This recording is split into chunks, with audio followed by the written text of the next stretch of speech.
There's plenty to see and do in Nashville outside the Opryland. Cattlemen to Cattlemen reporter Brian Baxter had the chance to visit the farm of one American president who not only loved our great country, but also the cattle industry. Andrew Jackson was the 7th president in the United States. He gained his initial national fame by winning the Battle of New Orleans at the end of the War of 1812. After that, he sort of became a national hero. Today's Americans may know President Jackson for his place of honor on the $20 bill. But Andrew Jackson came from humble beginnings before being celebrated as a president and war hero. Andrew Jackson was a character, would be a good word to describe him. He had come up from poverty. His family was Irish immigrants. They moved to the United States, or what would become the United States, just before his birth. And his father died just before he was born. His mother died when he was a teenager. Both of his brothers died during the Revolutionary War. And so he had to make his way in the world by himself. And he didn't have the kind of education and background that a lot of the earlier presidents had had.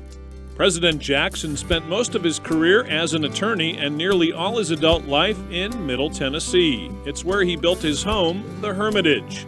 Today, it's a historic museum, but in Jackson's day, it was a working farm. In his day, they grew cotton as the cash crop. They grew approximately 200 to 300 acres of cotton. Then they also grew corn, wheat, oats, other crops that they needed to sustain the family life and the animal life on the farm. He also had 150 slaves, so they grew several large fields of sweet potatoes and Irish potatoes. Today, Jackson's farm includes a small herd of belted Galloways, but during his time, the more than 1,100 acres were home to beef and dairy cattle. Andrew Jackson did have some livestock. He had cattle, probably just a few, mostly for beef purposes. Actually, after he died, his family kind of got into the dairy business and sold butter. The 1850 agricultural census shows them selling 1,000 pounds of butter that year.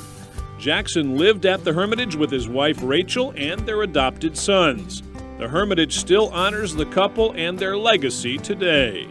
In addition to the farm crop, demonstration crops we grow, we have a 1-acre pleasure garden that is the garden that Jackson had designed for his wife Rachel.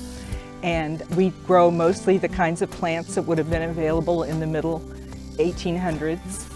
They were buried in the garden, so his tomb is here also as part of the garden.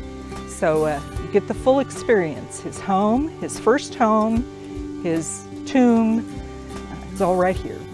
The preservation of the Hermitage is a way to honor this 7th president of the United States, known as a champion of the common man.